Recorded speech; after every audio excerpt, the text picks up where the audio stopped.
ओम शांति। आज का विषय कि अगर हमारे घर में धन की कमी रहती है, कई बार ऐसा होता है कि हम बहुत मेहनत कर रहे हैं फिर भी घर में पर्याप्त धन नहीं आ रहा है, तो हम कौन से ऐसे उपाय अपनाएं जिससे हमारे घर में धन की सदा ही बरकत रहे, या कहें कि हमारे भंडारे सदा ही भरपूर रहें। तो आज हम सिर्फ और सिर्फ उन्हीं उपायों को बतलाएंगे, या कहेंगे वही उपाय सिर्फ आपके साथ शेयर किए जाएंगे जो कई आत्माओं ने प्रैक्टिकल करके देखा है और उनको सचमुच बहुत सुंदर रिजल्ट्स मिले हैं। तो सबसे पहले बात करते हैं, क्योंकि परम पिता परमात्मा हमको एक बहुत सुंदर बात समझाते हैं कि हमारे संकल्पों से ही हमारी सृष्टि की रचना होती है। तो कई बार जाने अनजाने जब हमारे पास पर्याप्त धन नहीं होता, या ऐसा कहीं कि धन की कमी होती है, तो हमारे मुख पर बार बार ये शब्द आते हैं कि मेरे पास तो पैसे ही नहीं हैं, मैं तो बहुत गरीब हूँ, मेरे पास तो धन की बहुत कमी है। ये शब्द हम जाने अनजाने कई बार उच्चारण करते हैं और लगभग घर का हर सदस्य इन शब्दों को यूज़ करता है। और परमपिता परमात्मा कहते हैं कि शब्दों की तो क्या, संकल्पों से भी हमारी सृष्टि पर बहुत बहुत बहुत इफ़ेक्ट पड़ता है। तो कभी हमको संकल्प में भी ये चीज़ें नहीं लानी होती हैं। जिन चीज़ों को हम बार बार दोहराते हैं, तो वही लॉ ऑफ अट्रैक्शन तो काम करेगा, वही संकल्प फिर हमारे पास कई गुना होकर के लौट करके आते हैं। तो इसका हम बहुत सुंदर सा एक प्रैक्टिकल अनुभव आपको बतलाते हैं। एक बहुत बाबा को बहुत दिलो जान से प्यार करने वाली माता, जो बहुत दिल से बाबा के घर की सेवा भी करती, बाबा को बहुत प्यार भी करती है। जब भी वो मधुबन में उसने आना, तो उससे जब भी पूछा जाना कि माता जी आप कैसे हैं, तो माता जी कहते बहुत अच्छी, लेकिन एक बात की मुझे बहुत तकलीफ़ है, मुझे अंदर से बहुत दुख होता है। तो जब भी उनसे पूछा जाता वो क्या बात है, तो बतलाती कि संगम युग पर बाबा ने मुझे धनवान नहीं बनाया, काश मेरे पास इतना धन होता तो मैं बाबा के कार्य में खूब सेवाएं देती धन से। मेरी भी बहुत दिल करती है कि मैं बाबा के कार्य में धन से खूब खूब खूब सेवा करूं। अब देखा जाए तो उनकी भावना तो बहुत सुंदर है, लेकिन जिस भी आत्मा को उन्होंने मिलना, एक ही शब्द दोहराना कि मैं बहुत गरीब हूँ, काश मेरे पास भी धन होता, इतना भी धन नहीं है कि मैं हर साल बाबा से मिलन मनाने आ सकूँ। मैं दिहाड़ी करने वाली आत्मा, मैं बहुत जमा करती हूँ, फिर जा कर के मैं बाबा से मिलन मनाने आ पाती हूँ, और मैं चाह कर के भी बाबा के कार्य में सफल नहीं कर पाती हूँ। तो हर एक को उसने यही बात कहनी। तो सब भाइयों को भी पता था, जो भी उनसे पूछेगा उन्होंने यही कहना है। तो एक बार जब तीवर पुरुषार्थी ग्रुप के एक भाई जब उनको मिले, तो उन्होंने माता को बहुत प्यार से पूछा, तो माता ने तो वही बात कही। तो फिर भाई ने कहा, अच्छा माता जी, अगर आपको धनवान बना दें, आपको एक जादुई छड़ी दे दें, आप झट से धनवान बन जाएंगी, तो करोगी? तो उन्होंने कहा हाँ बोलो। तो उन्होंने कहा कि एक पलड़े में भगवान को रखा जाएगा और दूसरे में कुबेर के सारे खजाने हैं, तो माता जी आप ले लो, भगवान को देकर आप वो सर्व खजाने ले लो। तो उसने कहा नहीं, मुझे कुछ नहीं चाहिए, मैं अपना बाबा किसी को नहीं दे सकती, मेरे लिए भगवान मेरा सबसे बड़ा खजाना है, वो मिल गया, उसके लिए ये क्या, हजारों कुबेर के खजाने भी कुर्बान कर सकती हूँ। तो फिर उन्होंने कहा माता जी फिर आप कैसे कह सकती हो कि आप गरीब हो, आपके पास धन की कमी है, जब स्वयं परम पिता परमात्मा आपका अपना है, उसको आपने अपना बना लिया, जब वो आपका हो गया तो फिर आप इस धन के लिए क्यों सोचते हैं। ये कहना तो माना परमात्मा को मतलब एहसास दिलाना कि धन ज़्यादा आपके लिए इम्पोर्टेंट है। बस उस दिन से माता को वो दिल को लग गई वो बात, और उस दिन से उसने ये बार बार संकल्प किया कि मुझसे ज़्यादा धनवान तो दुनिया में कोई नहीं है, क्योंकि स्वयं भगवान मेरा है, मैं दुनिया में सबसे धनवान हूँ, मैं सबसे ज़्यादा संपत्तिवान हूँ, मेरे जैसा भाग्यशाली तो कोई भी नहीं है। और यकीन मानिए विद इन 10 days उस आत्मा के यहाँ एक बहुत पहाड़ी इलाके में बहुत कलराठी ज़मीन, जिस पर कुछ भी नहीं उग सकता था, और वो ज़मीन गवर्नमेंट ने पसंद कर के लाखों रुपयों में खरीद ली, और वो माता 10 दिन के अंदर लखपति बन गई। तो जहाँ उसके संकल्प चेंज हुए, जहाँ उसके शब्द चेंज हुए, वहीं उसकी सृष्टि भी चेंज होनी शुरू हो गई। तो इसलिए सबसे पहला ध्यान हमको यही रखना है कि भले हमारे पास धन की कमी है, लेकिन फिर भी कभी मुख से, इवन संकल्प से भी ये नहीं लाना और उसके स्थान पर यही शब्दों को, इन्हीं सम्मानों को बार बार दोहराना है कि मैं बहुत धनवान हूँ, मैं बहुत भाग्यवान हूँ। कई सोचते हैं जब हुई ही नहीं तो मैं कैसे दोहरा सकती हूँ। कभी भी वो चीज़ नहीं दोहराओ जो आपके पास नहीं है, सदा वो दोहराओ जो आप चाहते हैं। तो आप एक बार करके देखिए, आपको भी 100% इसके बहुत सुंदर रिजल्ट्स मिलेंगे। अब दूसरा उपाय क्या करना है कि जब भी हमारे घर में धन आए तो हम सब चाहते हैं कि वो धन बहुत बहुत बरकत वाला हो, माना वो धन वृद्धि को पाने वाला हो, कभी भी हमारा भंडारा खुटे नहीं। तो ये हम सबको करना है, भले किसी के पास कितना भी स्थूल धन है, लेकिन इस उपाय को अपनाने से वो धन पर सदा ही एक तो शुभ कार्यों में खर्च होगा, दूसरा उस धन में कभी भी कटौती नहीं आएगी, सदा ही बढ़ोतरी होगी, और तीसरा वो धन सदा ही सुख देने वाला होगा। क्योंकि कई बार क्या होता है कि जब कभी भी धन आता है तो धन के साथ साथ बीमारी बहुत आती है। कई बार ऐसा भी धन आ जाता है कि जो ज़्यादातर गलत कार्यों में ही हमारा चला जाता है। जैसे कभी बीमारी आई तो उसमें बहुत सारा धन खर्च हो जाना, कभी कोई मुकदमा या ऐसी कोई बात आ जानी जिसमें वो धन खर्च हो जाना। क्यों होता है? क्योंकि कई बार जो धन हमारे पास आ रहा है वो सही तरीके से नहीं आया होता। तो जब वो धन आता है तो वो जैसी तरीके से आया होता है ऐसे ही तरीकों में वो चला जाता है। तो सबसे ज़्यादा ज़रूरी है कि सबसे पहले उस धन का शुद्धिकरण होना चाहिए।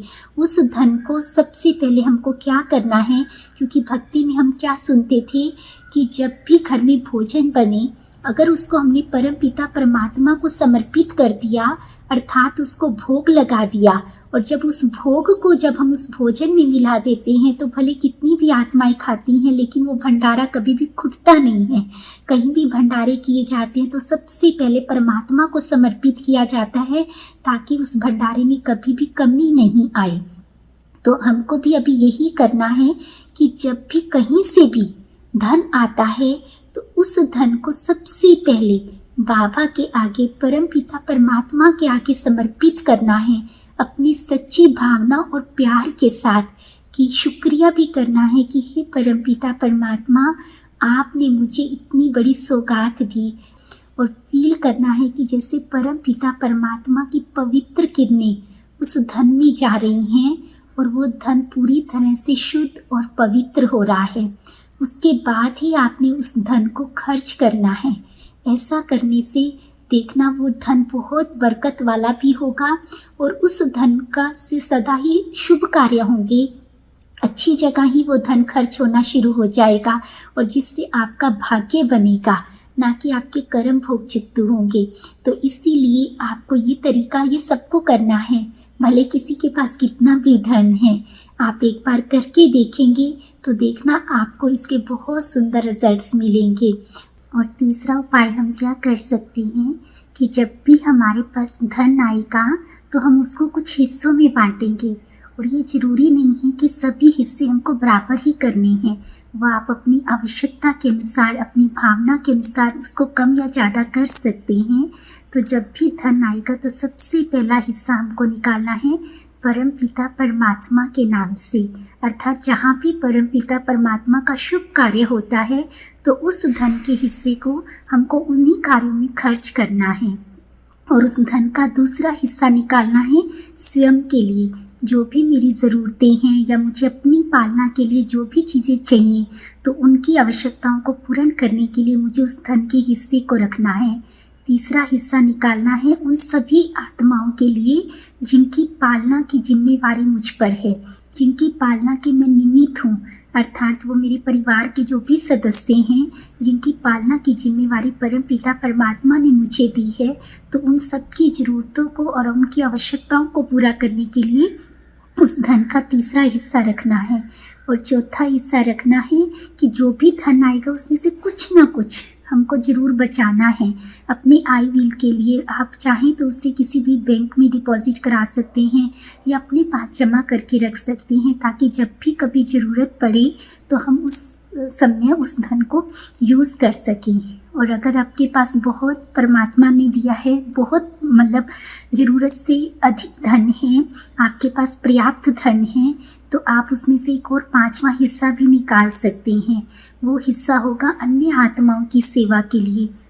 वो आत्माएं जिनको पर्याप्त भोजन नहीं मिल पा रहा है या जो बीमार हैं परंतु उनके पास इलाज के लिए पैसे नहीं हैं, उन सभी जानवरों के लिए जिनको अपने खाने के लिए भी दर दर भटकना पड़ता है, बहुत सारी आत्माओं की मदद के लिए भी आप उसमें से एक हिस्सा निकाल सकते हैं।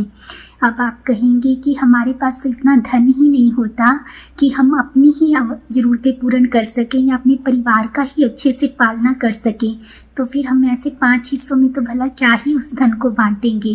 परंतु हम आपको एक बात कहना चाहते हैं, जैसे हमने शुरू में भी कहा कि ये ज़रूरी नहीं है कि आप 5 हिस्से बराबर रखिए, चाहे कोई कितना भी हो, लेकिन कम से कम 1 रुपया 2 रुपया मतलब बहुत मिनिमम अमाउंट तो हर कोई निकाल सकता है। ये मायने नहीं रखता कि आपने कितना निकाला है, ये मायने रखता है कि आपने किसको प्रथम स्थान दिया है या आपके लिए किन किन मतलब कौन कौन सी चीज़ें बहुत ज़रूरी हैं। जैसे हमारी पालना करना हमको लगता है कि बहुत ज़रूरी है, अपने परिवार की पालना करना हमारे को लगता है कि हमारे लिए बहुत ज़रूरी है, तो उसी प्रकार हमारी उस सभी विश्व के प्रति भी कोई ना कोई जिम्मेवारी है। परमपिता परमात्मा का भी शुक्रिया करना हम सबका फ़र्ज है।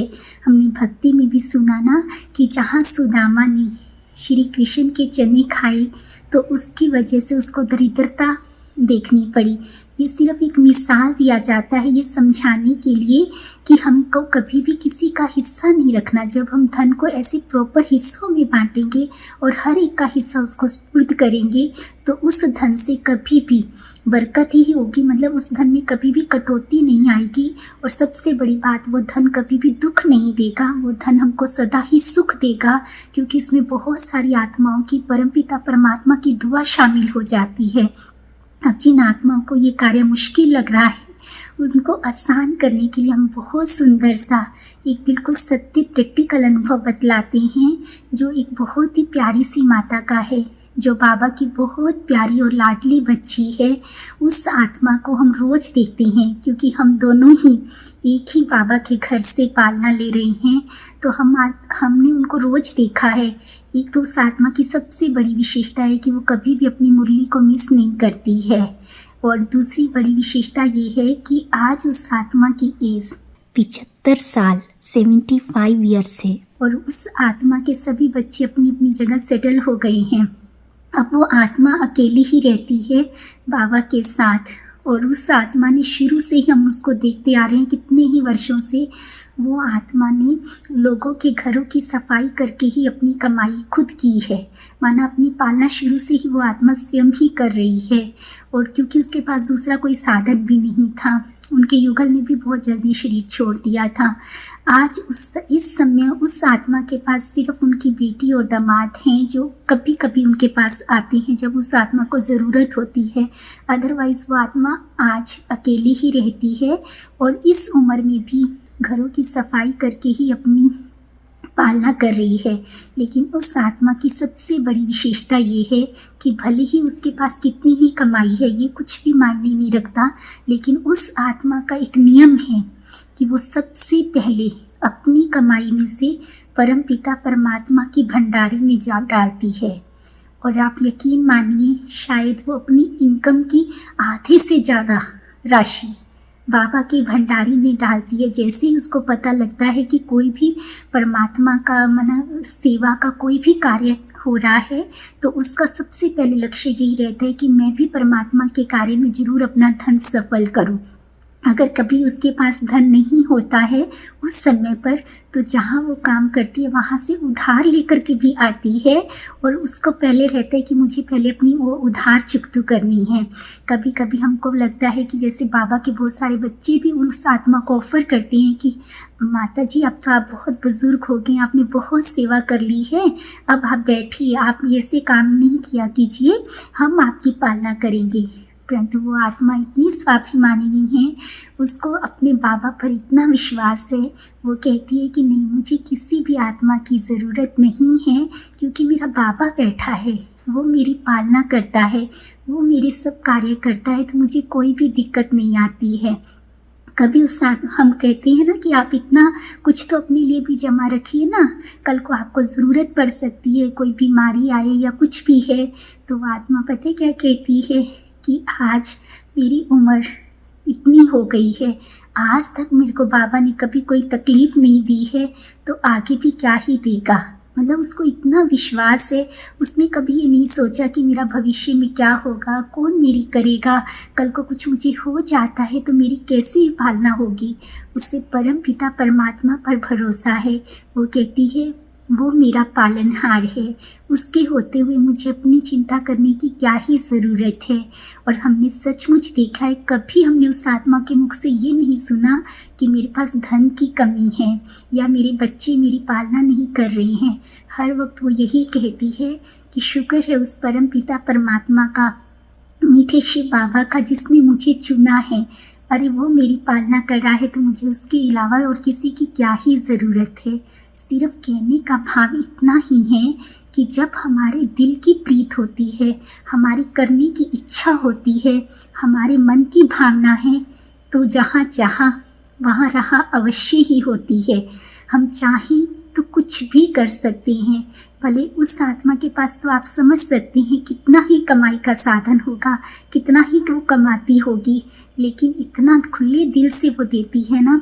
जो बाबा बात करता है ना, फ्राक दिल वाली, बड़ी दिल वाली आत्माएं, सच्ची दिल वाली आत्माएं, जिन पर साहिब सदा राजी रहता है, सच में वो आत्मा वैसी ही है।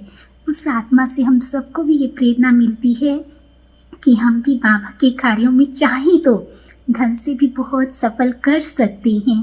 तो अभी हमको ये तीसरा उपाय प्रैक्टिकली करके देखना है।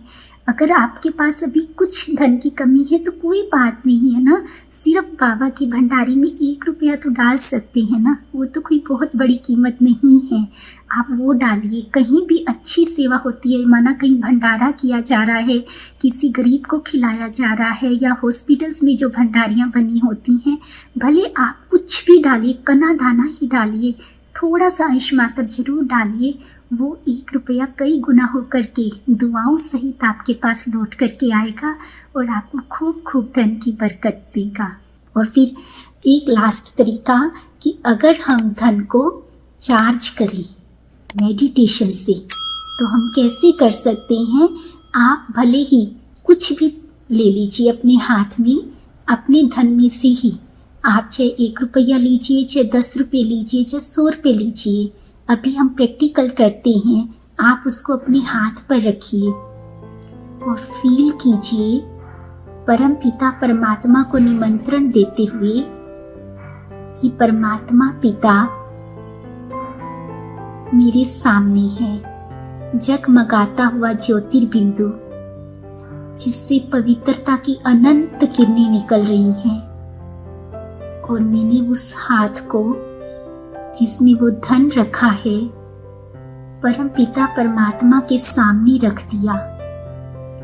अब फील कीजिए कि परम पिता परमात्मा की पवित्र किरणें उस धन पर जा रही हैं और वो धन पवित्र हो रहा है, परमात्म शक्तियों से भर रहा है। परमात्मा पिता आशीर्वाद दे रहे हैं कि ये धन जहां भी रखा जाएगा वहां का भंडारा सदा ही भरपूर रहेगा। ये धन आप सबके लिए स्वास्थ्य, सुख, शांति और प्यार लेकर आएगा। ये धन सदा ही शुभ कार्यों में खर्च होगा।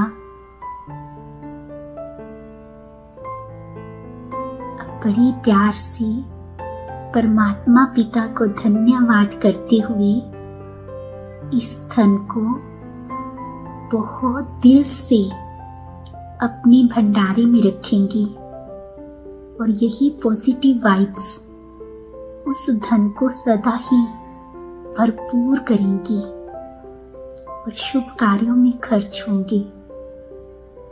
आशा करते हैं कि इन उपायों का कुछ ना कुछ आपको जरूर ही फायदा होगा। प्लीज़ आप इसको एक बार करके देखेंगे तो अवश्य ही लाभ होगा। फिर भी अगर आपको कुछ पूछना है इससे संबंधित तो आप अवश्य पूछिए, हम अपनी तरफ से पूरी कोशिश करेंगे। आप सबका दिन बहुत शुभ हो, आप सदा ही धन धान्य संपत्ति से भरपूर रहें। इसी शुभकामना के साथ ओम शांति।